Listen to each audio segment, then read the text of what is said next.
बोले एक बार आप समझा दोगे फिर वापस शुरू कर देंगे, क्योंकि उनको टाइम पास करना, समझ में तो आती नहीं, उनको खेल करना। तो भाई अभी हमारा खेल हो रहा है, जैसे आप खेलते हो ना तो हम विक्षेप नहीं करते, तो हमारे खेल में आपको भी सहायता करनी चाहिए, ठीक है ना। बोल गिरधर गोपाल की। अब अपने कथा शुरू करते हैं। बोल नंद के लाला की जय। ये बच्ची बहुत समझदार है, छोटी सी बच्ची कहीं भी आ जाती है, शांति से बैठती, आगे बैठ के सुनती है, प्रेम से कीर्तन भी करती है। क्या नाम है तेरा? हाँ, संपत कुमारी। राधे राधे। जगन्नाथ धाम का राजा बहुत बड़ा पढ़ा लिखा विद्वान पंडित था, संस्कृत का ज्ञाता था। देखो कल हमने जो चरित्र सुनाया था जयदेव जी का, उसके आगे अब सुना रहे हैं। बोल गिरधर गोपाल की। देखो 3-4 बातें हैं सत्संग में बच्चों के लिए, विशेष ध्यान दो बच्चे। एक बात तो ये है कि छोटे बच्चों को सत्संग के समय अलग अलग बैठना चाहिए, ठीक है। दूसरी बात यह है सत्संग के समय छोटे बच्चों को बार बार उठना नहीं चाहिए, दौड़ना नहीं चाहिए। तीसरी बात यह है छोटे बच्चों को सत्संग में जिस समय सत्संग सुनावे उन बाबा जी की, संत की, भगत जी की तरफ ही देखना चाहिए। आपस में छोटे बच्चों को जहाँ तक है एक दूसरे से नज़र मिलाने से बचना चाहिए, समझ गए। तो क्या होगा, आप छोटे छोटे बच्चे से ध्रुव प्रहलाद छोटे छोटे बच्चे थे, आप भक्त बन जाओगे, क्योंकि हम कोई बात करें आप सुनोगे ही नहीं। क्यों? आपको तो ला के बेकार में बैठा दिया, आप जाए कहाँ? बड़े लोग बैठ गए और उधर कहीं फालतू धुना मस्ती करोगे, बोले बैठो सत्संग में, तो बैठ गए कोई काम करना तो फिर मन लगा के करो।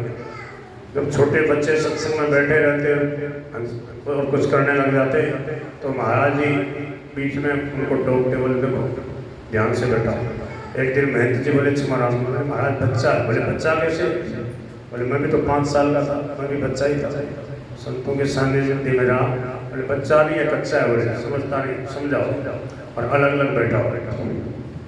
अब क्या हुआ कि जो छोटे छोटे बच्चे थे ना, अब तो बड़े हो गए, विष्णु वगैरह है और वो लक्ष्मण वगैरह है, गोपी वगैरह कथा करने लगे थे, छोटे छोटे बच्चे थे उससे।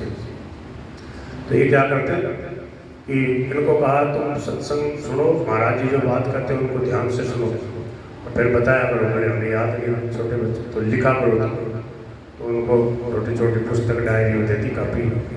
अब उन्हें में उसी में वो खेल कर रहे हैं, वो पेन उसको दे रहा, वो उसका पेन ले रहा है, वो उसको दे रहा है। तो वहीं से शुरू कर, अरे बोले ये इसके लिए नहीं दी थी तुम्हारी, तुम शांति से उसमें महाराज जी को देखो, जो समझ में आए लिखो।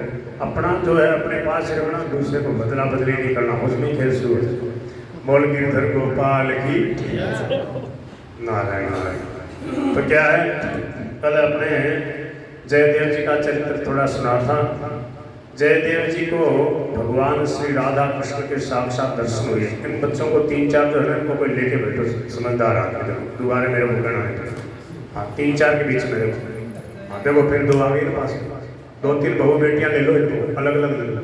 हाँ छोटे बच्चे वाली पीछे चली जाओ, हाँ 2 रहेंगे फिर बात करेंगे। बोल गिरधर गोपाल की। तो जयदेव जी ने गीत गोविंद की रचना की, जो भगवान श्री कृष्ण की लीलाएं उनको दिखती थी, उसका उन्होंने जो वर्णन किया जिस पुस्तक में, उसका नाम है गीत गोविंद। गोविंद मानी भगवान श्री कृष्ण का, गीत मानी उनकी और लीलाओं का गान किया। तो उसका खूब प्रचार हो गया। देखो ये ईर्ष्या जो है बड़ी विचित्र होती है, ईर्ष्या का रोग। अपने को बड़ा करने के लिए आदमी क्या क्या करता है, भक्त कहलाता है, राजा बना हुआ है, विद्वान है, फिर भी दूसरे की जो प्रसिद्धि है वो उसको सहन नहीं होती। जगन्नाथपुरी का जो राजा था, जगन्नाथपुरी के राजा ने देखा कि गीत गोविंद के रचयिता जयदेव जी की बड़ी महिमा, बड़ी प्रतिष्ठा हो रही है, इनके गीत गोविंद को सब लोग पढ़ते हैं, गाते हैं, तो मेरी भी प्रतिष्ठा हो जाए, मैं भी पढ़ा लिखा विद्वान हूँ, मैं भी कविता करना जानता हूँ। तो उसने भी एक रचना करी, भगवान राधा कृष्ण की लीलाएं लिखी और उसका भी नाम रख दिया गीत गोविंद। और अपने जो पंडित थे उनको थोड़ा धन वगैरह दे दिया, उनको कपड़ा लता, उनको साल वगैरह उठा कर बोले लो ये पोथी है ना, कहते ये है असली गीत गोविंद, इसका प्रचार करो। अब पंडित तो पंडित, राजा ने खूब रुपया पैसा दे दिया, बढ़िया धोती चोला गमछा जोड़ा दो तीन दे दिया उनको, बढ़िया बड़े और फिर माल वाले मिलेगा आपको और खूब और वेतन भी बढ़ा दिया जाएगा, आप प्रचार करो। अब सैकड़ों पंडित शुरू कर दिया। अब राजा था, राजा के पास पैसे की कमी थी होती नहीं, खूब सारी पोथियाँ उसने पंडितों से लिखवा के बोले इसका प्रचार करो, ये है गीत गोविंद। अब जिन्होंने जयदेव जो कवि थे संत भक्त, उनका जो गीत गोविंद पढ़ते थे और राजा वाला पढ़ा, बोले ये तो नकली है, ये नहीं, इसमें तो ऐसे ही ऊपर से लिपा पोती करके बस तुकबंदी करके संस्कृत में कविता कर दी, ये नहीं है। गीत गोविंद तो गीत गोविंद है, जैसे गाय का दूध तो गाय का दूध है, जैसे गोबर तो गोबर है। महाराज जी कहते लोगों को गोबर का और पोटा का भेद मालूम, कूड़े हो जाते हैं। गाय के गोबर को पोटा बोल देते हैं, भैंस के पोटे को गोबर बोल देते हैं। गोबर गाय का होता है, भैंस का पोटा होता है। अब बताओ, इतनी बातों का भी पता नहीं रहता, सत्संग में ये बात पता समझ में आती है। बोले भैंस का गोबर नहीं होता, पोटा होता है, गोबर गाय का ही होता है। बोल गिरधर गोपाल की। तो अब कहाँ गोबर कहाँ पोटा, समझ गए? तो अब एक गीत गोविंद और उस राजा ने रचना कर दी, बोले ये है। तो लोगों के भ्रम होने लगा, तो नए नए लोग थे उनके भ्रम होने लगा। कैसे?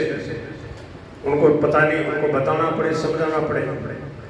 दिल्ली में हम कथा कर रहे थे तो उन्होंने कहा कि दूध गाय का आ रहा है, बड़े हाँ गाय का है।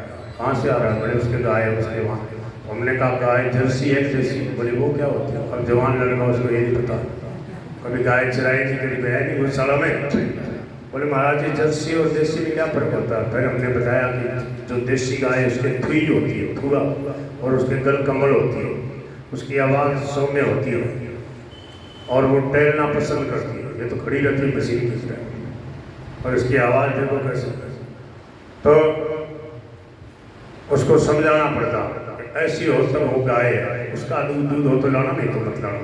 जर्सी गाय का जो गाय तो है नहीं, वो काऊ है, समझे? वही बात है, गाय में काऊ में वो फर्क नहीं समझता। तो क्या है? बोले उसके दूध में कोई गुणवत्ता नहीं, पीते ही एक घूंट पीते ही गाय का दूध पीने वाले को पता लग जाएगा कि नकली है, दूध नहीं। भैंस के दूध का अलग स्वाद, एक घूंट लेते ही पता लग जाएगा, नहीं पता लगेगा। गाय का दूध पीने वाले को तुरंत पता लग जाएगा। बोल नंद के लाला की। उन्होंने कहा गाय का दूध है, घूंट भरते ही पता लग गया गाय का दूध नहीं। तो हमने कहा भाई गाय का दूध नहीं, जर्सी का। बोले नहीं गाय का दूध है। तो अब देखो कितना मिलावट होगी, कितनी वर्ण संकरता आ गई सब। अब राजा ने ऐसा ही कर दिया, बोले ये है असली गीत गोविंद।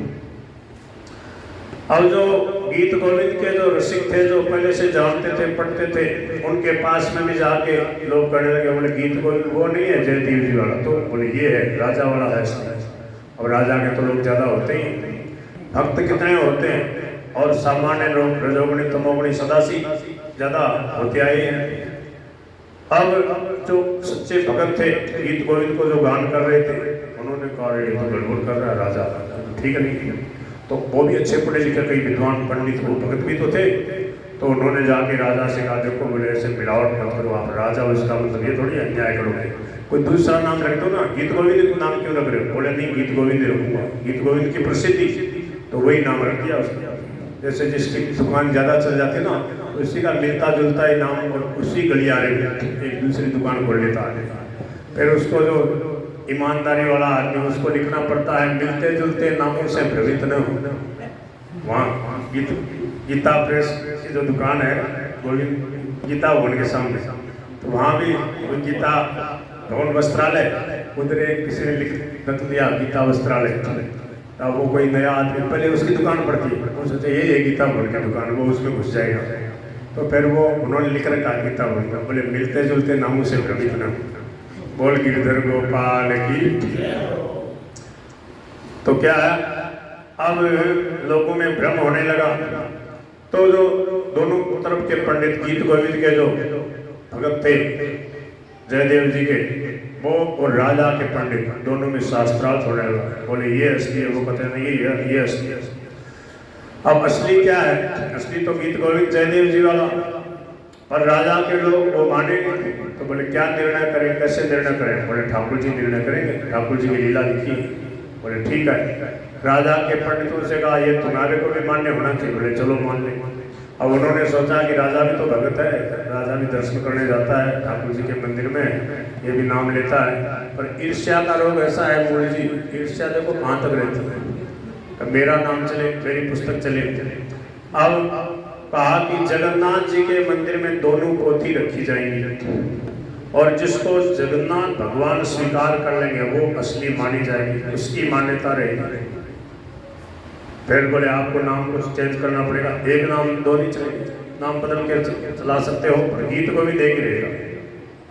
और दोनों अड़े हुए गीत, जयदेव जी को तो कोई मतलब नहीं, और वो प्रपंच तो राजा ने शुरू कर दिया ना प्रतिष्ठा के लिए। अब क्या हुआ कि दोनों को ठाकुर जी के मंदिर में रखा, जगन्नाथ भगवान के। और फिर जब पट खोले गए तो क्या किया, ठाकुर जी भी बड़ी लीलाधारी, वो राजा वाली जो पोथी थी ना उसको ऐसे भगा दिया, उसके पन्ने पन्ने निकल गए। और जो गीत गोविंद था जयदेव जी वाला, उसको ऐसे अपने हृदय के यहाँ हार होता ना माला पुष्प, वहाँ पर ऐसे रख दिया जैसे लड्डू गोपाल कोई ऐसे लटकाए रहते ना, तो ऐसे दिखे दूर से गीत गोविंद जयदेव जी का, और लिखा हुआ भी नाम उसका, और राजा वाला ऐसे बिखेर दिया जैसे पन्ने पन्ने बिखर गए उसके। अब जब ये देखा बोले अब क्या, बोल नंद के लाला की, बोले अब तो किसी को पूछने की जरूरत नहीं है। देखो जगन्नाथ भगवान का यहाँ तक आदेश आ रहा है, बोल बाके बिहारी लाल की। इसका मतलब ठाकुर जी कह रहे सही बात है, जगन्नाथ जी कह रहे हैं उसको मैंने भगा दिया था राजा वाली पोथी को, और इसको हृदय से लगा दिया था। बोल बाके बिहारी लाल की। तो क्या हुआ, अब सबके सामने बात प्रसिद्ध सिद्ध हो गई। बोले देखो जयदेव जो महाप्रभु जिनका गीत गोविंद, उसको भगवान ने अपने हृदय का हार मान के स्वीकार कर लिया। वो पंडित जो भगत लोग थे नाच पड़े, बोले आप जय हो प्रभु, बोलो जगन्नाथ भगवान की। राजा भी तो देख रहा था टुकुर टुकुर हमारी पोथी कहाँ है। बोले आपने तो वो देखो पैरों में बिखरी पड़ी है, और उसने बेचारे ने सोया उसको। बोले बताओ मेरे से पक्षपात करे भगवान के, यहाँ पर भी बोले न्याय नहीं अन्याय होता है। बोले मैंने कौन सा भोग संग्रह की चर्चा लिखी है, मैंने कौन सी राजनीति की, मैंने भी तो राधा कृष्ण की लीलाएं तो लिखी है। बोले कि मेरा अपमान कर दिया इतने लोगों के, मैं भी तो भजन कीर्तन करता हूँ, प्रार्थना आता हूँ, उसमें आता हूँ, आरती में आता हूँ, मैं भी तो नाम लेता ही हूँ। बोले अब उसको इतनी जलन हुई, बोले अब डूब के मरूंगा मैं समुद्र में, अब जीऊंगा ही नहीं। मेरी पोथी को भगवान ने स्वीकार नहीं किया, अपमान कर दिया। अब ठाकुर जी ने देखा वाह ये तो बड़ा विचित्र काम हुआ। अब क्या हुआ, राजा चल पड़ा। अब राजा तो राजा, अब कौन मना करे, बोले कोई मेरे को पकड़ना हो। समुद्र की तरफ चल पड़ा। जब समुद्र के पास पहुंच गया, छलांग लगाने लगा आवेश में, सोई भगवान ऐसे हाथ आगे करके कृष्ण भगवान प्रकट हो गए। बोलो भक्तवत्सल भगवान। भगवान ने कहा डूब के क्यों मरे तू, मरता क्यों है। बोले आपने मेरी पोथी को भगा दिया और मेरा अपमान करा दिया। बोले कि जयदेव इतना प्यारा है, मैं कुछ नहीं हूँ।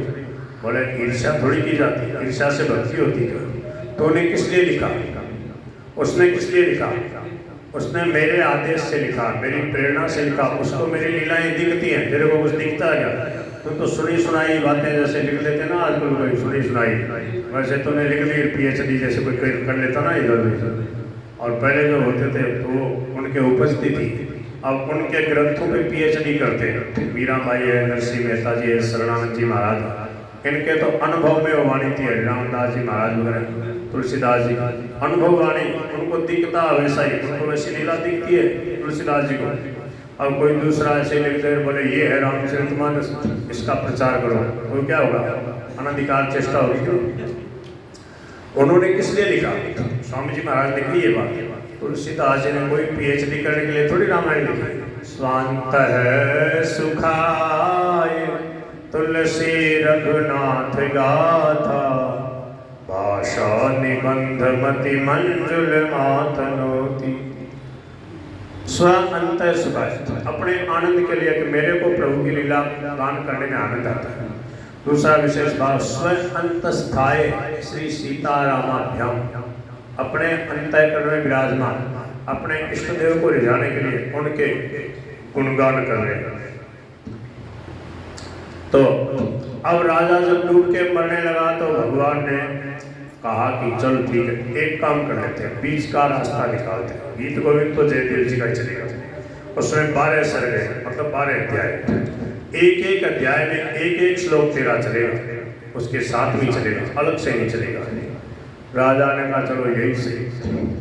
तो अब उस राजा के 12 सर्ग में एक एक श्लोक राजा के हैं। अब वो कौन से हैं, वो कोई विशेष कोई जानकार अनुभव है तो बता सकता है, अपने मान लो ऐसे। उसमें जो श्लोक है ना, अष्टपदी हैं दो, बीच में कुछ कुछ श्लोक हैं, एक एक श्लोक उस राजा का भी है। तो ये हो गई गीत गोविंद की बात। अब क्या हुआ, हाँ, नीलाचल धाम तामे, जो मैंने कथा कही है उसको प्रियादास जी महाराज ने कैसे कवित्व में गुणवित किया है। अब मैंने लीला सुना दी ना, अब आपके समझ में आ जाएगा। नीलाचल धाम तामे, नीलाचल धाम मानी जगन्नाथपुरी, नीलाचल धाम तामे पंडित नृपति, पंडित मानी पढ़ा लिखा है राजा, करी यही नाम धरी पोथी सुखदाई, इसी नाम की पोथी बनाई। त्रिजन बुलाए कही यही है प्रसिद्ध करो, पंडितों को बुला के कहा यही है गीत गोविंद, इसको प्रसिद्ध करो। लिखी लिखी पढ़ो देश देशनी चलाइए, देश विदेश में इसका प्रचार करो, करने लगे।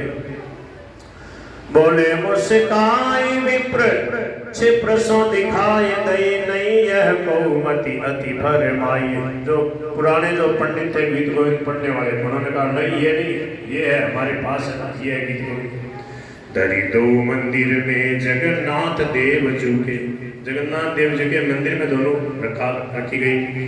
तीनी यह डारी वह हार लपटाइए, गीत गोविंद को हृदय से लगा दिया। पर्यो सोच भारी कृप निपट खिसानो भयो, खिसानो खिसा गया, खींच गया। गयो उठी सागर में बूढ़ो वही बात है, बोले मैं समुद्र में डूब के मरूंगा। मैंने भी तो वही बात लिखी है भगवान का, अति अपमान कियो। बताओ ये भक्ति है क्या? भगवान ने मेरा अपमान कर दिया, ये कौन कहेगा? कोई अभिमानी कहेगा? भगवान कभी भक्त का अपमान करते हैं? वो तो सदा उसका ख्याल रखते हैं। अहम भक्त पराधीनो कहते हैं। सच्ची भक्ति जब तक हृदय को छुएगी नहीं तभी तक ये प्रपंच की बातें सोचती है। अति अपमान कियो मैं बखान सोई, कोई जात कैसे आँच लागी गात गात, पूरे शरीर में आँच लगी, उसकी जलन होगी। आज्ञा प्रभु दई मत बोड तो समुद्र मांझ दूसरो न ग्रंथ सोविता तनुपात है।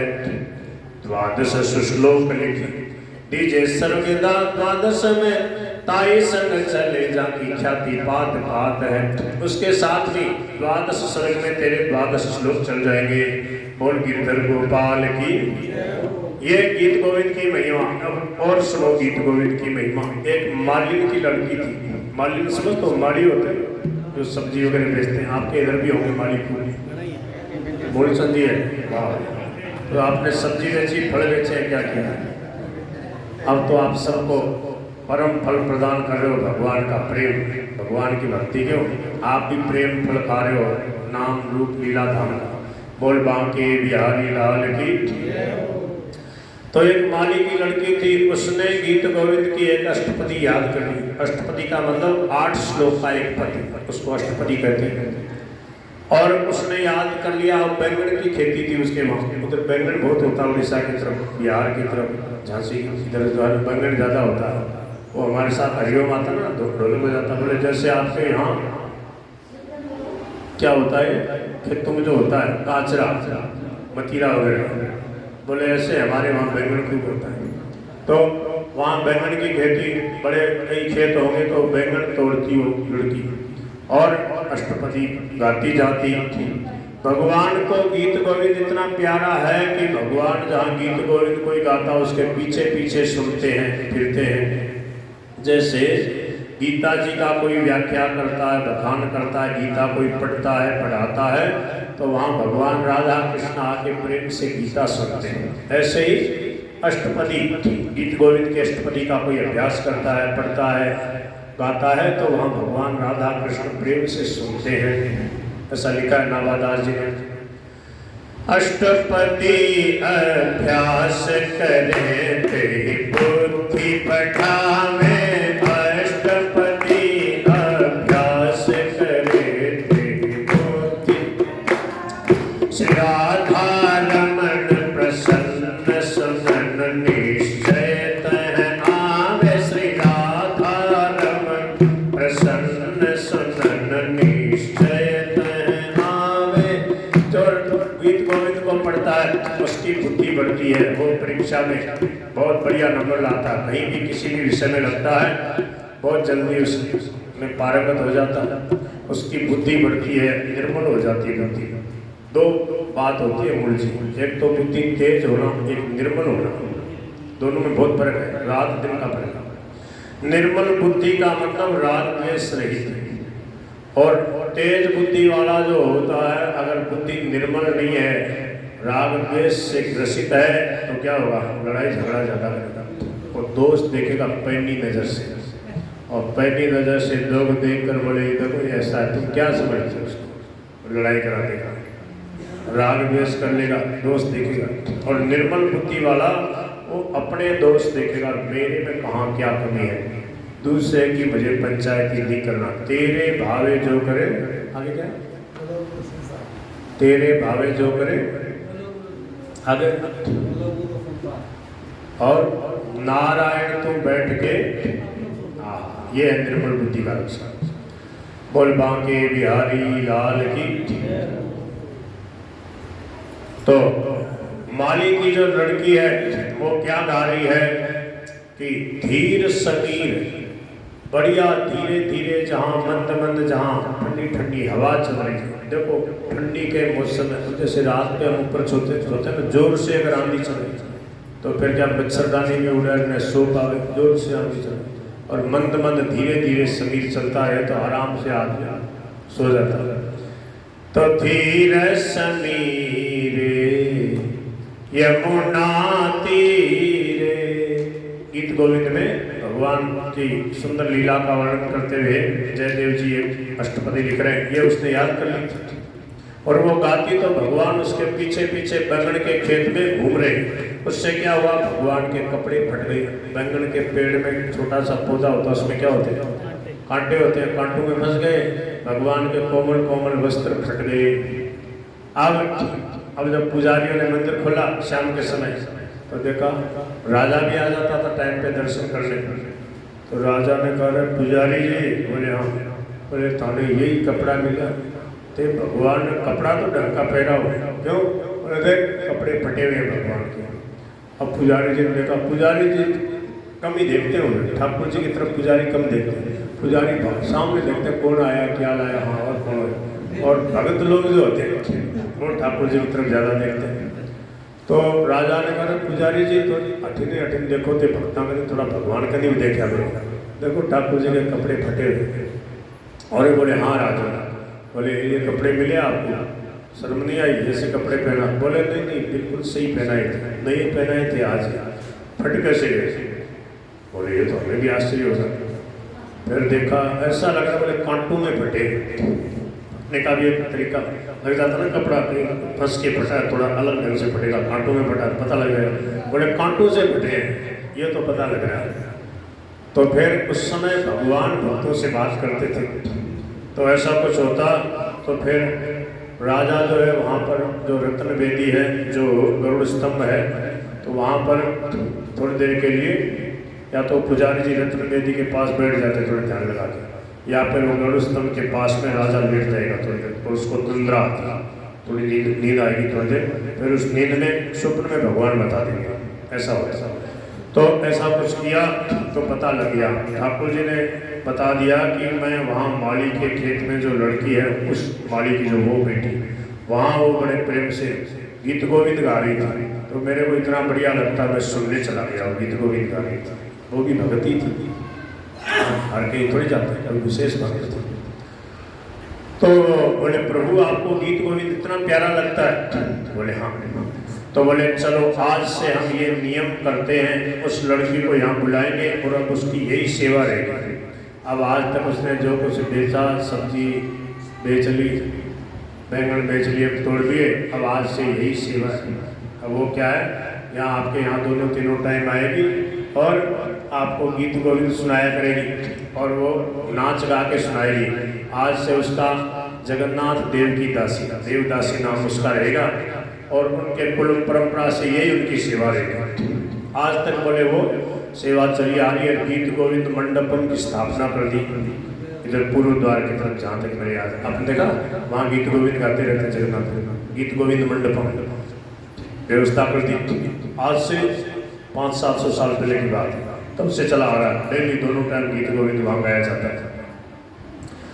अब क्या है कि उस लड़के को बुलाया, बड़े बढ़िया सज धज करके, बढ़िया राजा ने सुंदर वस्त्र वगैरह पहना दिए। उधर जो लड़कियां वगैरह है ना, वहाँ कला की एक वो है, जब नाचना गाना वहाँ अलग ही ओडिसी नृत्य है ना, तो वो सज धज करके बढ़िया और अभ्यास कर लो बढ़िया नाचने गाने का।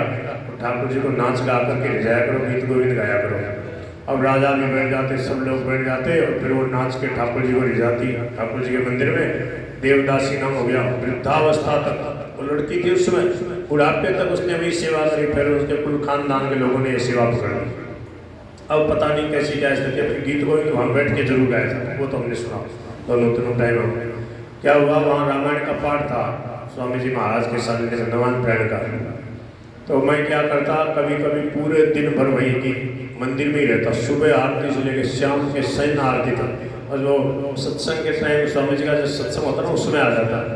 बाकी देखता रहता दिन भर कैसे कैसे क्या होता है। मैंने क्या चरित्र पढ़े पूरे जगन्नाथपुरी के भक्तों के, बचपन में चरित्र पढ़े, तो मैं खूब महिमा पढ़ता सुनता था। तो मैं सोचता मौका मिला है देखने का। 1999 की बात है, 24 साल पहले। तो मैं देखता सब सेवा पूजा देखता रहता था। तो वहाँ गीत गोविंद दोनों तीनों टाइम गाया जाता है। अब उस लड़की ने गीत गाया, वो गीत गोविंद का एक, धीर समीरे जमुना तीरे, धीर समीरे जमुना तीरे, बसती बने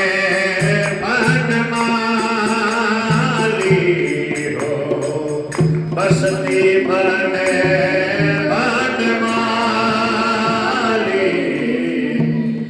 धीर समीरे जमुना तीरे, धीर समीरे जमुना तीरे, बसती बने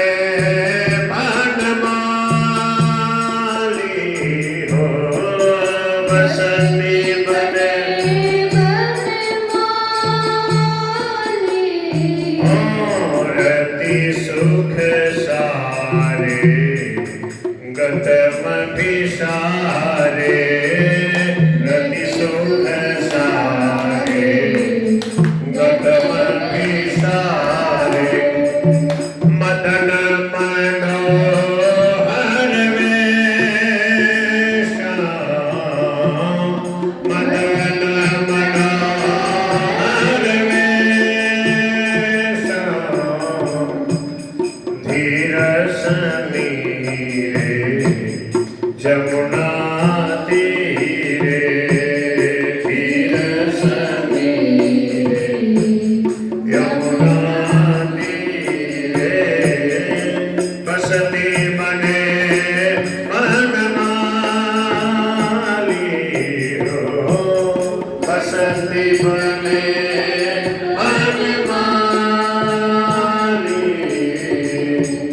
गोपी पीना पयोधर मर्दन, चंचल कर योगशाली,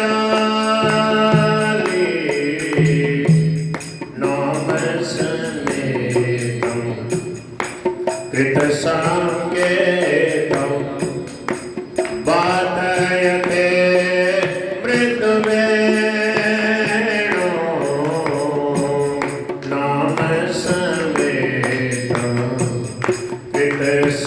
संकेतम, बाधयते मृदुवेणो, न कुरु गुरु विलंबन गमन तितम वेनि अनुसरतम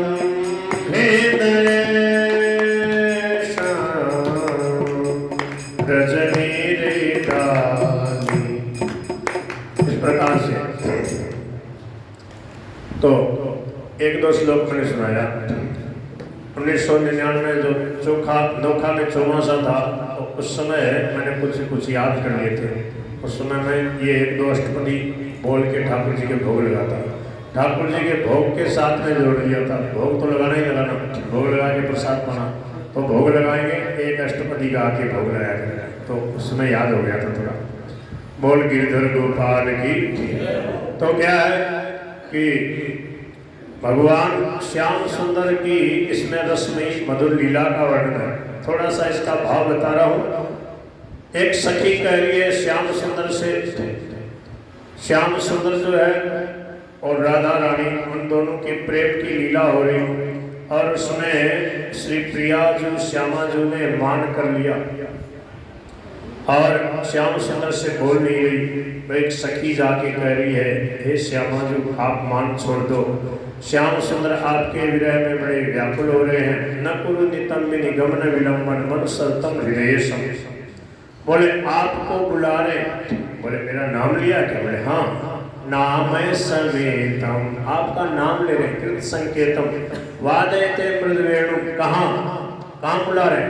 बोले धीर समीरे यमुना तीरे। यमुना जी के धीर समीर घाट पे जहाँ बहुत धीरे धीरे समीर चलता है, मधुर मधुर मंद मंद शीतल सुगंधित वायु चलती है। इतना सुंदर जो धीर समीर यमुना जी का किनारा है, वहाँ पे प्रभु आपकी प्रतीक्षा कर रहे हैं। श्री राधे आप जल्दी पधारो। अनुसरतम हृदय संपन्न, आपके हृदय से प्राण प्रियतम श्याम सुंदर के पास में पधारो।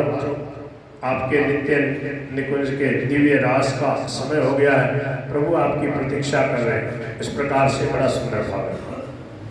कहाँ है? बोले यमुना किनारे बसती बने बनमाली। बनमाली बन के फूलों की सुंदर माला धारण करने वाले श्याम सुंदर वहाँ पे विराजमान है और आपकी प्रतीक्षा कर रहे हैं। आप पधारिए। ऐसा सुंदर इसमें भाव है। सखी कह रही है राधा रानी से इस श्लोकों में, इन पदों में। तो ऐसी सुंदर सुंदर भगवान की दिव्य लीलाओं का जयदेव जी ने वर्णन किया। और इस लीला का वो गान कर रही और ठाकुर जी को याद आ गया कि प्रियाजू के विरह में मैं कैसे भाव विभोर हो रहा हूँ और उस लीला का वो लड़की वर्णन कर रही है। तो जगन्नाथ जी के मंदिर से ठाकुर जी असली रूप में बांके बिहारी सुंदर पीताम्बर पहने हुए और उसके पीछे पीछे डोल रहे और वहाँ फट गया कपड़ा। इस दिव्य लीला को दिखाया। इस लीला से यह दिखाया कि मैं गीत गोविंद से कितना प्रेम करता हूँ। गीत गोविंद गाने वाला मुझे कितना प्यारा है। गीत गोविंद से जो मुझे ले जाता है मैं उसके ऊपर कृपा करता हूँ। अब तो सब लोग बड़ी रुचि से गीत गोविंद को पढ़ने सुनने लगे और गान करने लगे। और राजा ने ये डूंगी पिटवा दी कि भाई देखो, जब ठाकुर जी इतने प्रेम से गीत गोविंद को सुनते हैं तो इसको अच्छी जगह बैठ करके ही पढ़ो। और जब वहाँ आप गीत गोविंद को गाओ तो ऐसी भावना करो कि प्रभु आए हुए हैं और सुन रहे हैं। और भावपूर्वक आसन दे दो। एक आसन बिछा दो, या तो पास में जैसे ठाकुर जी बैठे थोड़े ऊंचे सुंदर सोफा वगैरह लगा के सुंदर गद्दी लगा के आसन बिछा दो, या ऐसे ही भाव से आसन दे दो। आसन भी नहीं हो जैसे कि दोहरे पे बैठ के गा रहे हैं, तो ऐसी भावना करो यहाँ पर ठाकुर जी को मैंने मन से आसन दे दिया। सुंदर सिंहासन पे ठाकुर जी राधा कृष्ण बैठे हैं और मैं उनकी लीला गा रहा हूँ। तो इस प्रकार से राजा ने नगर में पूरे में सब जगह डूंगी पिटवा दी। अब सब लोग बड़े प्रेम से गीत गोविंद का बड़ा आदर पूर्वक गान करने लगे। अब क्या हुआ, एक और विचित्र लीला सुनो। एक कोई मुल्तान के पंडित जी आए हुए थे जगन्नाथपुरी में। मुल्तान अभी जो पाकिस्तान में चला गया, पहले भारतपुर आए गई था। तो पंडित जी ने देखा यहाँ तो घर घर में लोग गीत गोविंद का गान कर रहे हैं। उसको इतना आनंद आया। पढ़ा लिखा विद्वान तो था ही, सुनते सुनते भगवान की दिव्य लीलाओं का ऐसे वैसे ध्यान में दर्शन सा होने लगा। कितनी सुंदर राधा कृष्ण की लीला, यमुना के किनारे भगवान की कैसी कैसी लीला हो रही है उसका वर्णन कर रहे हैं जयदेव जी। तो उसने क्या किया, कई दिन रहो जगन्नाथपुरी में, रुचि होती ना किसी चीज़ की तो जल्दी आदमी उसको पकड़ लेता, याद कर लेता। उसने धीरे धीरे, पढ़ा लिखा विद्वान था, अब वो याद कर लिया पूरा, कुछ दिन काम करते करते वो लिख भी लिया, वो याद कर लिया। फिर वो मुल्तान चला गया। मुल्तान गया तो वहाँ पर वो जहाँ एक बड़े, उस समय भी ऐसे 2-3 मंजिले मकान होते थे, उस समय मुसलमानों का शासन था। तो वो जिस धर्मशाला टाइप का जो मकान था बड़ा, उसमें वो नीचे रहता है, ऊपर की बिल्डिंग में ऊपर एक मुगल रहता है, पठान रहता है। तो वो क्या है कि वो पंडित जी गाते सुबह शाम मस्ती में 1-2-3 घंटे तक उसको गाते। और वो जो मुसलमान जो वहाँ से नीचे उतरता है सीढ़ियों से, तो देखता पंडित जी बहुत बढ़िया गा रहे हैं। अब उस मुसलमान को संस्कृत पढ़नी आता ही नहीं, कुछ समझता भी नहीं, और उसको वाणी में ऐसा एक आकर्षण, इतनी शांति मिल रही है, जो गा रहे हैं आनंद आ रहा है, तो वहाँ खड़ा हो जाता। और उसका डेली का नियम, वो खड़ा रहता गेट के पास, छुप छुप के सुनता। एक दिन पंडित जी की नज़र गई, देखा ये मुसलमान हटे खड़े। तो बोले भाया के बात है, हटे क्यों खड़े? बोले पंडित जी थे, बुरो मत मानो, मेरे को संस्कृत तो नहीं आती, पर जो आप गाते हो उससे बड़ी शांति मिलती है, बड़ा आनंद आता है। तो कृपा करो, आप मेरे को समझा दो, सिखा दो, पढ़ा दो, लिखवा दो, मैं इसको याद कर लूँ, मैं भी गाया करूँ। गाने का तो मेरे को शौक है, परंतु मेरे को संस्कृत नहीं आती, पर मेरी लगन है, आप चाहो तो मैं थोड़ा थोड़ा पढ़ लूँगा, याद कर लूँगा। तो पंडित जी ने कहा ठीक है, भगवान की भक्ति का सबको अधिकार है, जात पात पूछे नहीं कोई, हरि को भजे सो हरि का कोई। लो बैठो। पंडित जी उसको विशेष समय देते, जैसे गीता पढ़ने वाला होता ना, और उससे कोई रुचि से गीता पढ़ना चाहता, रामायण पढ़ना चाहता था, अगर आपकी किसी की इच्छा है, रुचि है रामायण पढ़ने की, तो आपको एक भगत जी बता देते हैं।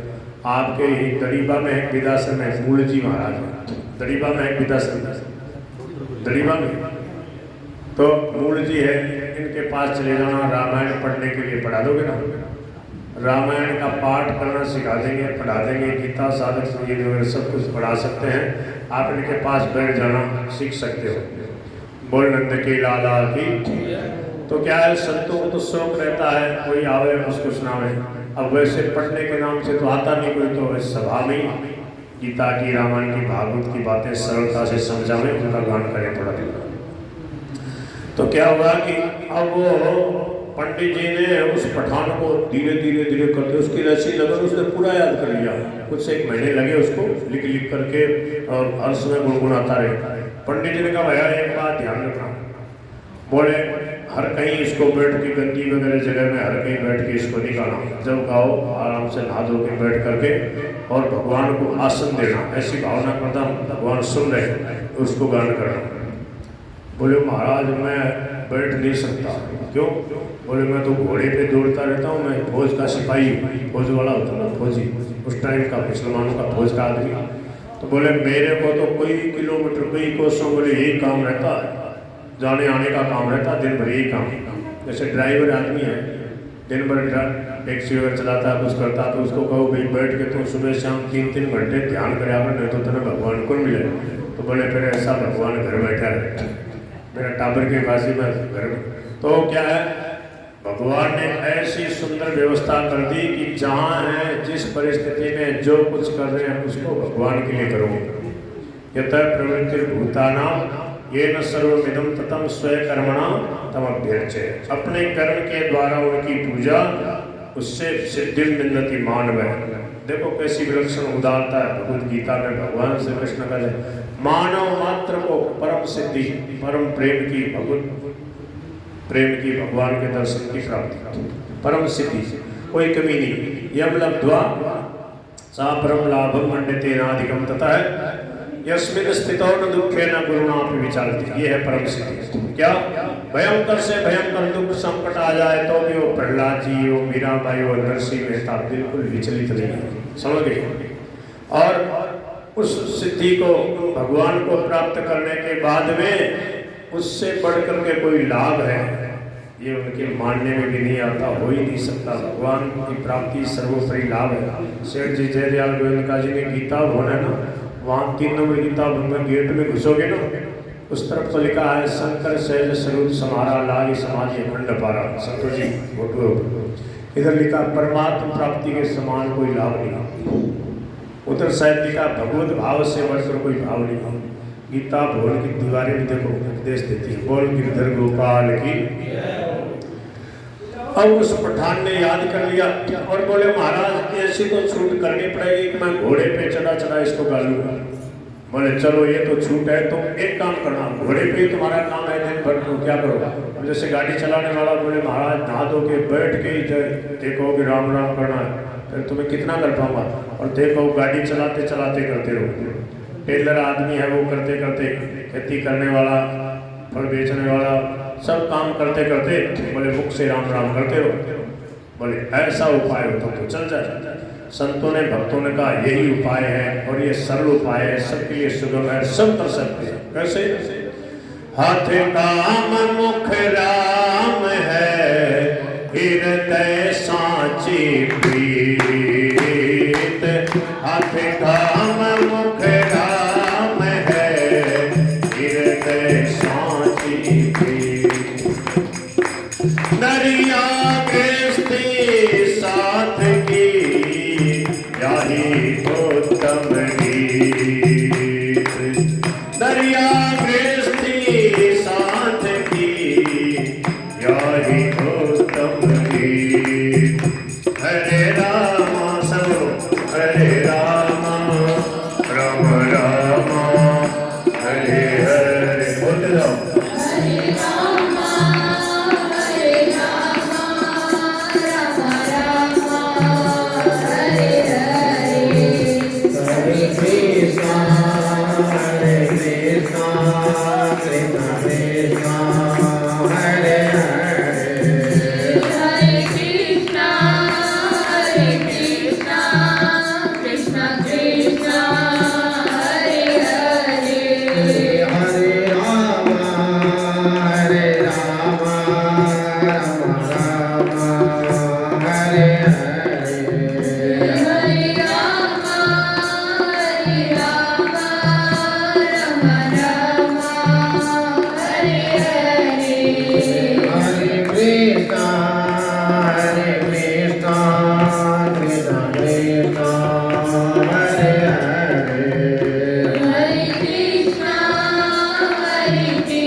पठान, उसने गीत गोविंद को याद कर लिया और गाने लग गया। कैसे गाता था?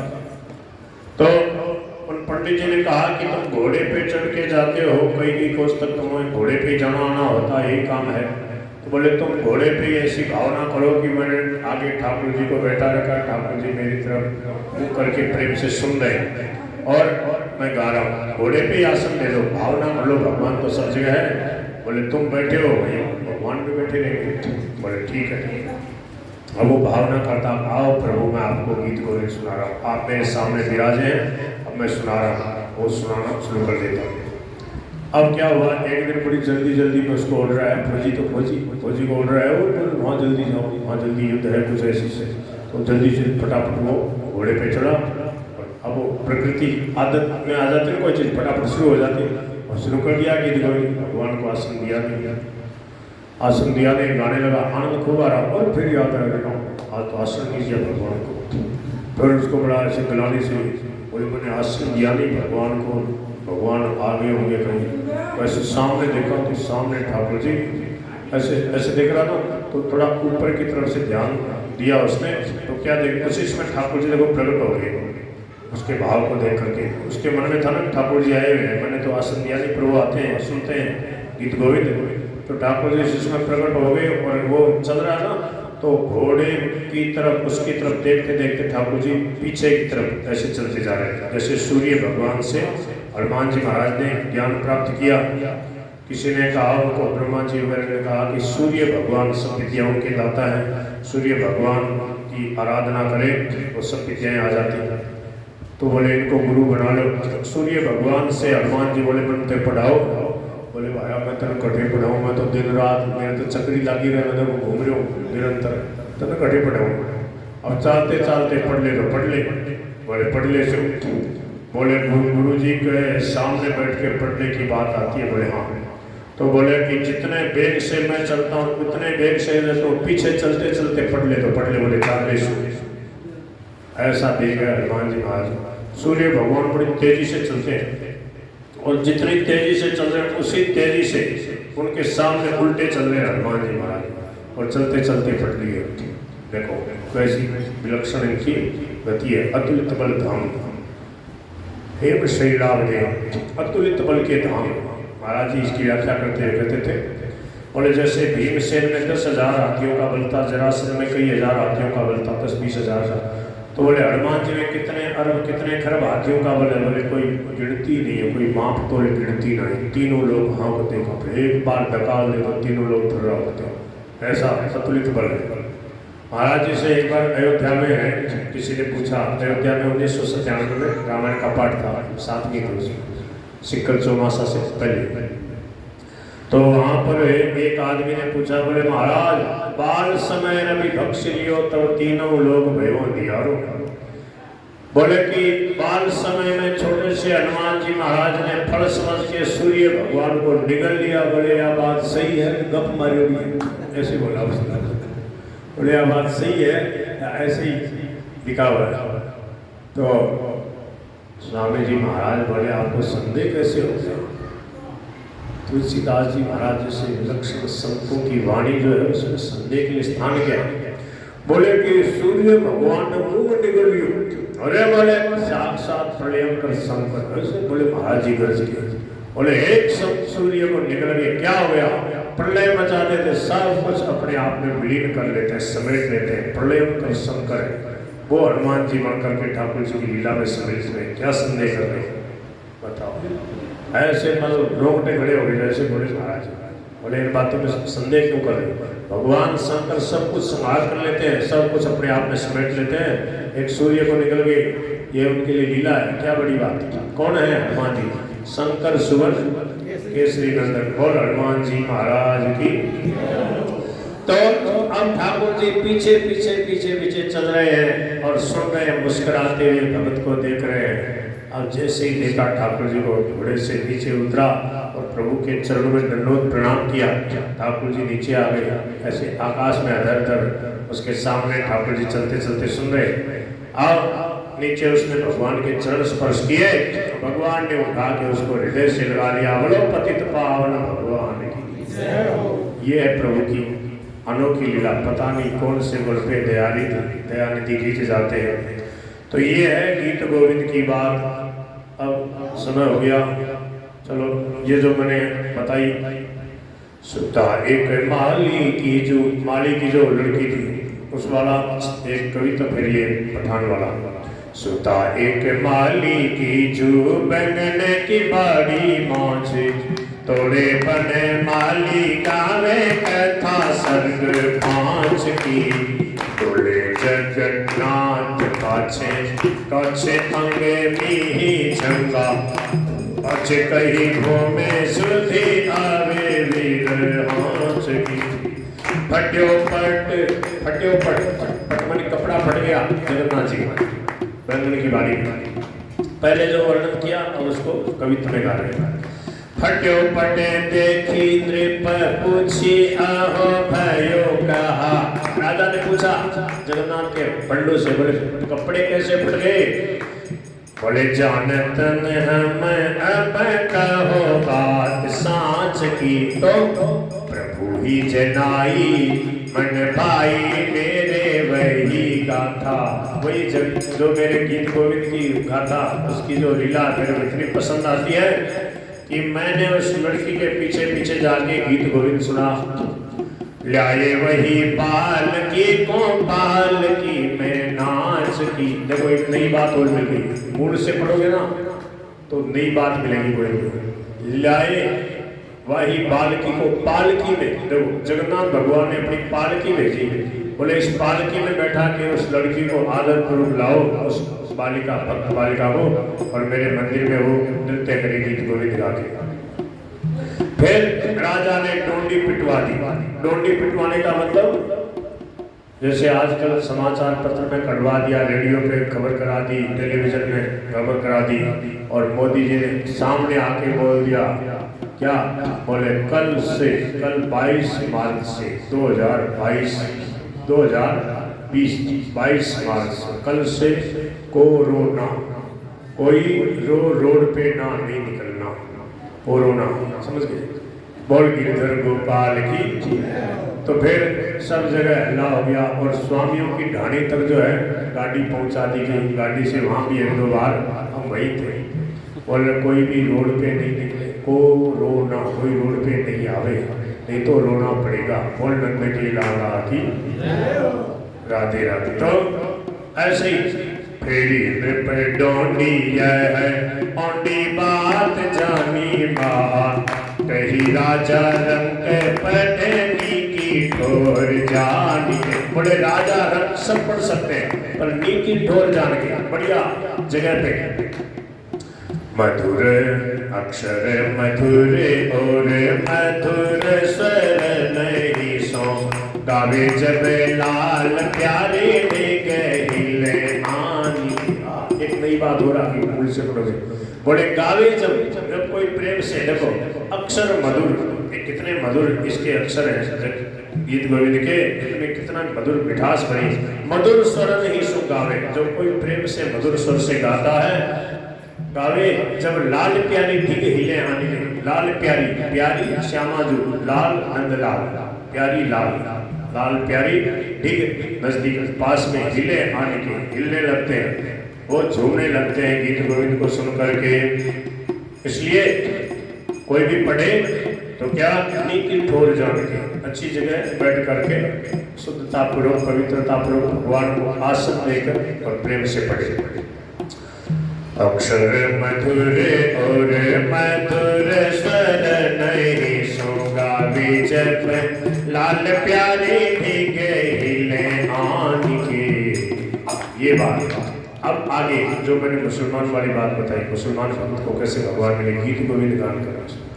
सुनी यह रीति एक मुगल ने धार लई, चढ़े कब कहाँ पढ़ता, पढ़े चढ़े घोड़े, समझे? पढ़े चढ़े घोड़े, घोड़े पे चढ़ा पढ़ता, पढ़े चढ़े घोड़े आगे श्याम रूप ठानी के। इतना ही नहीं, गीत गोविंद का कितना प्रताप है। पोथी को प्रताप स्वर्ग गावत है देववधू, यही नहीं स्वर्ग में देवांगनाएं, गंधर्व लोग, अप्सराएं, वो जो गाते हैं वो गीत गोविंद का गान करते हैं। ये देव भाषा, संस्कृत भाषा है, देवताओं को भी प्रिय है, देवता भी इसका गान करते हैं। आप ही जुली झीली निज कर आन के, आप ही जुली झीली निज कर आन के। इसमें भगवान ने भी सही कही, आप ही जुली झीली। कल मैंने सुनाई उस घर में जो बाकी की शुरू की जो सुनाई थी, तो ठाकुर जी ने एक जगह गीत गोविंद लिखते लिखते, और गीत गोविंद के रचनाकार, गीत गोविंद के रचनाकार कौन, जयदेव महाप्रभु, जयदेव गोस्वामी। उन्होंने सोचा कि ये बात लिखूं कि नहीं लिखूं, उनको संकोच हुआ, तो ठाकुर जी स्वयं उनके रूप में आए और लिख दिया। तो वही बात है, आप ही जो रीजी लिखे निज कर आने के। क्या लिखा? कल आप कई लोग नहीं थे तो उसको थोड़ा संक्षेप से सुना देता हूँ। कल वाली बात सुना दूं क्या? देखो भाई, बच्चों को तो मैंने समझा दिया क्या कि सत्संग के समय बच्चों को अलग अलग बैठना चाहिए। अब एक विशेष भाव है, वो क्या है? बोले सत्संग के समय घड़ी नहीं देखनी चाहिए। बोल गिरधर गोपाल की। ये हो जाए फिर तो ध्यान हो जाए, फिर पता नहीं कब भगवान किसको भेजा है। बोल नंद के लाला की। और सब कामों में घड़ी देखते हो, एक घर तो कम से कम डाकड़ी टाले भगवान की, एक घर तो डाकड़ी टाले भी। बोल नंद के लाला की। अब बताओ, मैं जब बोलने वाला हूँ, बोलने वाले को तो ज़्यादा मेहनत पड़ती है, तो घड़ी तो मेरे को देखनी चाहिए, मैं तो थोड़ा थोड़ा देख भी रहा हूँ। बोल नंद के लाला की। कभी कभी नहीं देखता हूँ तो और ज़्यादा आनंद आता है। और कभी कोई फंसा देता है, बोले आज 10 बजे पूरा ही कर देना, जैसे कल मुर्दास जी ने कहा बोले 10 बजे से लेट मत करना, मेरे को जाना है 3 बजे। में कहा भाई ठीक, परसों तो हमने 11 बजे आ दिए थे, कल तो 10:30 पूरा करना होगा। बोल बांके बिहारी लाल की। पर आप लोगों को अभ्यास है महाराज, आप तो जागरण करने वाले, जागरण में 12-1 तो सामान्य सुना, फिर कृष्णदास जी महाराज ने तो अभ्यास कराया 11 दिन, तो 12-1 तो बजाय देते हैं कृष्णदास जी महाराज, पप्पू जी महाराज, वो तो बिना खाए पिए, बताओ हम तो क्या है भोजन करके भी नहीं, और वो बिना खाए पिए, पता नहीं भगवान ने कौन सी माटी से गढ़ाया। कोई भगवान के भगत गढ़े गढ़ाई आते हैं, जो हमें भी आश्चर्य आता है। हम तो दोनों टाइम 11 के दिन भी खा लेते हैं। हमने कहा भाई हमारे से नहीं बोला जाता बिना। हाँ, बोल गिरधर गोपाल की जय हो, जय हो, जय होगा बेटा। थोड़ा सा और सुनो। तो श्री जयदेव जी महाराज ने जब ये निश्चय किया कि मैं ठाकुर जी की जो लीलाएं मुझे दिखती हैं उनका मैं वर्णन करूं, लिखूं, तो क्या करते, देखो कल मैं वो बात कहना भूल गया था। जयदेव जी बोलते जाते थे और पद्मावती जी लिखती थी, पद्मावती भी पढ़ी लिखी थी, तो कभी वो लिखते कभी वो भी लिखते, वो एकदम तन्मय होकर बोलते जाते, एक एक पंक्ति को कई बार बोलते गा गा के, और वो गा गा के बोले ना एक एक बात को कई बार, तो वो लिखती जाती। ऐसा भी मैंने सुना। गीत गोविंद जयदेव जी ने पद्मावती जी कौन, जयदेव जी की धर्मपत्नी, दोनों ही प्रेमी भक्त हो गए। जीवन भर दोनों ने भजन किया, कोई संतान वगैरह नहीं हुई। वैसे लौकिक दृष्टि से उन्होंने एक दूसरे को छुआ भी नहीं, केवल भक्ति के लिए समझ था, प्रेम का ही समझ, वो पी थी वो भगवान की, कृष्ण भगवान की। तो क्या है कि वो शुरू का चरित्र मैंने कल सुनाया, तो इसमें एक जगह है भगवान श्री कृष्ण स्वयं सही करते हैं, आकर के कलम चलाते हैं गीत गोविंद में, और तब उसके बाद फिर निश्चित होके जयदेव जी बड़े आनंद के साथ वर्णन करते थे, जो प्रभु की लीला दिखती उसका वर्णन करते हैं। उस लीला में संकोच किया, तो वो संकोच भगवान ने खोल दिया उनका। क्या संकोच किया कि मदन कद नालो और दहती मम हृदय, मेरे हृदय को ये मदन मानी कामदेव, विरह से, आपके विरह में मैं जल रहा हूँ। मैंने जब श्याम सुंदर के प्रति राधा रानी ने मान कर लिया और बोल नहीं रही कि देर तक मान लीला जो होती है वो प्रेम बढ़ाने के लिए होती है। पहले उन भाई जी की बात सुनो, क्या करेगा, जल्दी निपटाओ। बोल गिरधर गोपाल की, उनको समझा दो, या तो बाहर जाके कर, या उनको मतलब बैठा तो आगे लिया हुआ। बोल गिरधर गोपाल की। हाँ, सत्संग की एक मर्यादा और है। सत्संग के समय क्या करना चाहिए, बात नहीं करनी चाहिए। वो तो मैं पहली बार बतानी थी, भूल गया। स्वामी जी महाराज कहते थे, बोले सत्संग में आवे तो एक ही काम है, सुनना है। ठीक है, क्यों सुनने, कुछ भी आवाज होगी ना, सब शांति से जब सुनते हैं, थोड़ी सी भी आवाज होगी तो उधर ध्यान जाएगा। और सत्संग में बात करेंगे तो दूसरे को विक्षेप होगा, बोलने वाले को विक्षेप होगा, तो अपराध की श्रेणी में आता है। इसलिए बहुत ध्यान से सुने, नहीं सुनना हो तो तुरंत चुपचाप उठ के चला जाए। कोई विशेष बात करनी हो तो कैसे बोले, जैसे ठाकुरों के यहाँ पर बहू आती है ना, बहू, तो वो क्या बोली ससुर जी को पता नहीं लगने देती है, धीरे से सास जी के कान में जाके बोले, बोलना ही हो एकदम, राय नहीं जाए कोई ऐसी बात हो तो धीरे से कान में बोले, पता नहीं लगे क्या बोले। बोल गिरधर गोपाल की। इसलिए स्वामी जी महाराज के सत्संग में कई अच्छे अच्छे भजन बनाए गए और उससे चेतावनी रहती थी कि सत्संग कैसे सुनना है। सत्संग कैसे सुनना है, चुप हो करके सुना, ध्यान सो बाता नहीं बनावाला। चुप हो करके सुना, ध्यान सो बाता नहीं बनावाला। और सुनने में तो बाधा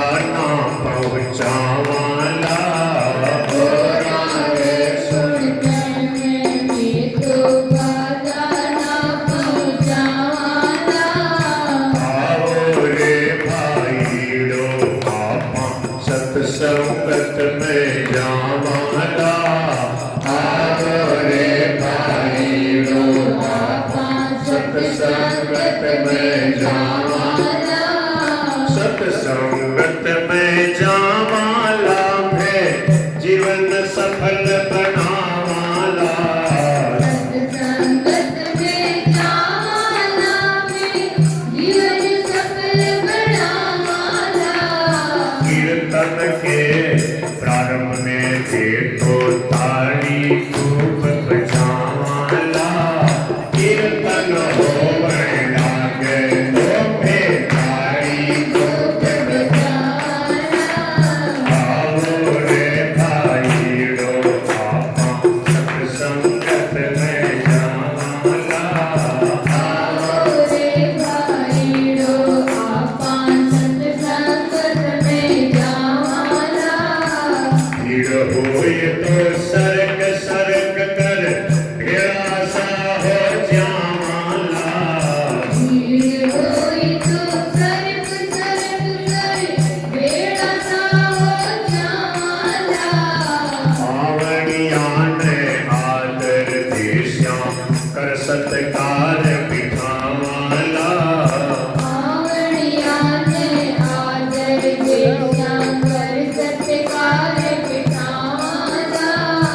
आओ रे साथीड़ो आपा सत्संगत में जावाला, आओ रे साथीड़ो आपा सत्संगत में जावाला। ऐसो मोको फिर नहीं लागे गुण जाने कित जावाला, ऐसो मोको फिर नहीं आते गुण जाने कित जावाला।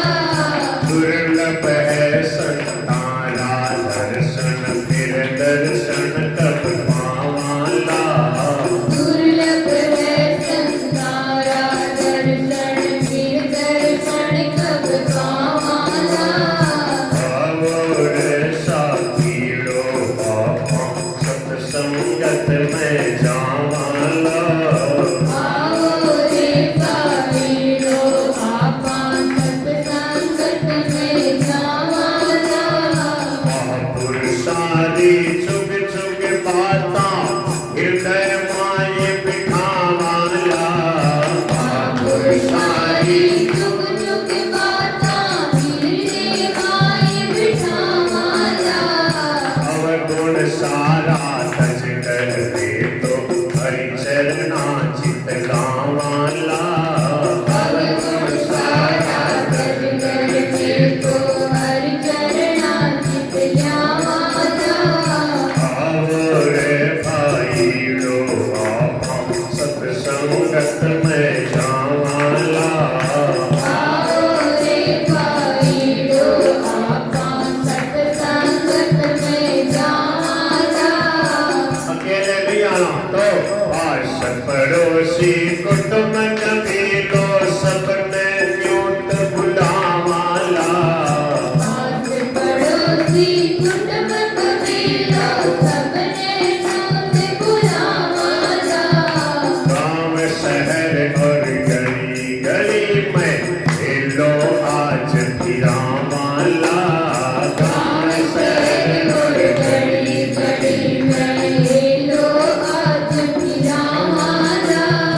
आओ रे साथीड़ो आपा सत्संगत में जावाला, आओ रे भाईड़ो आपा सत्संगत में जावाला।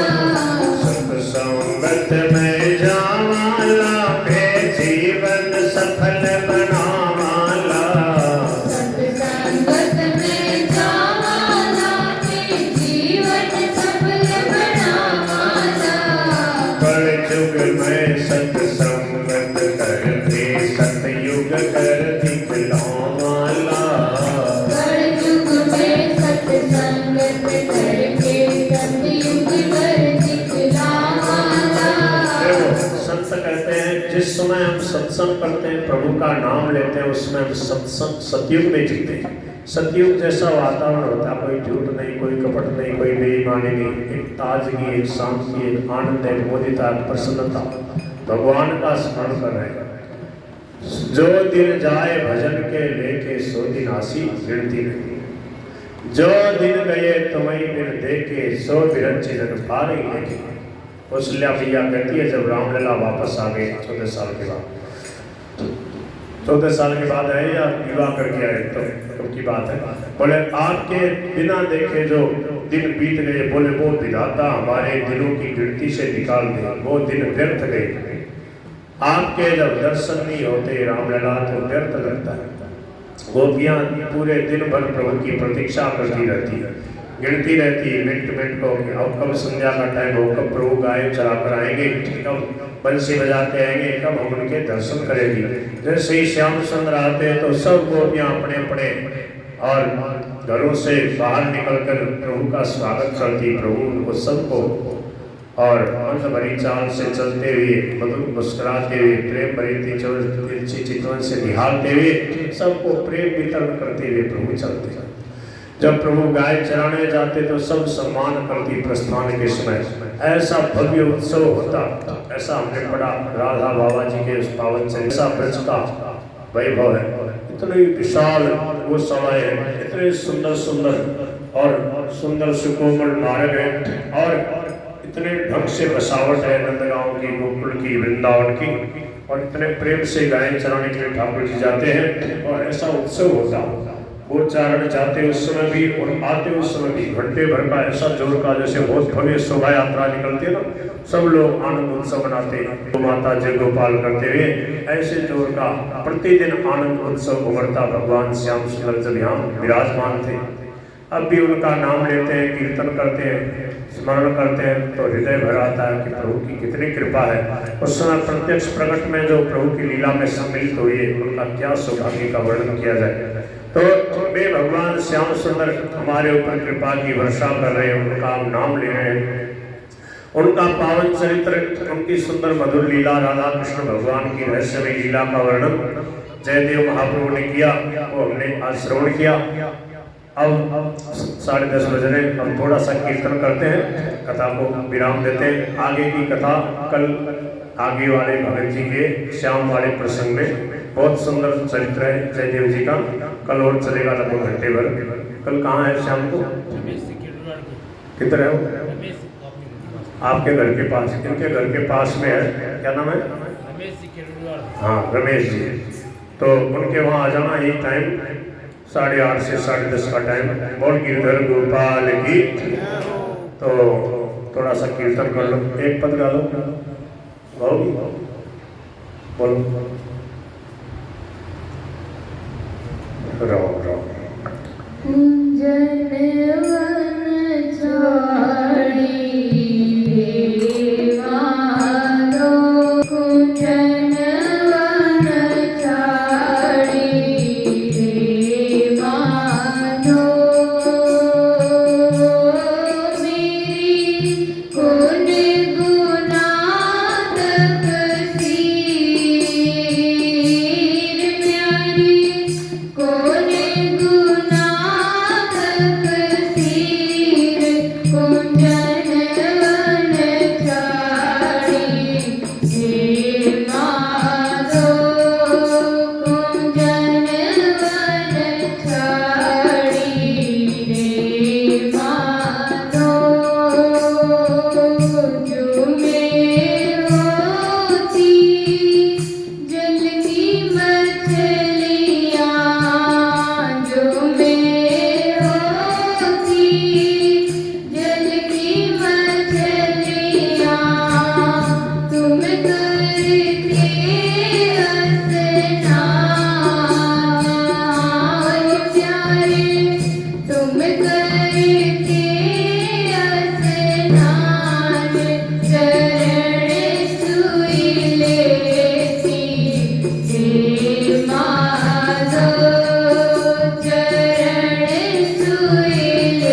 में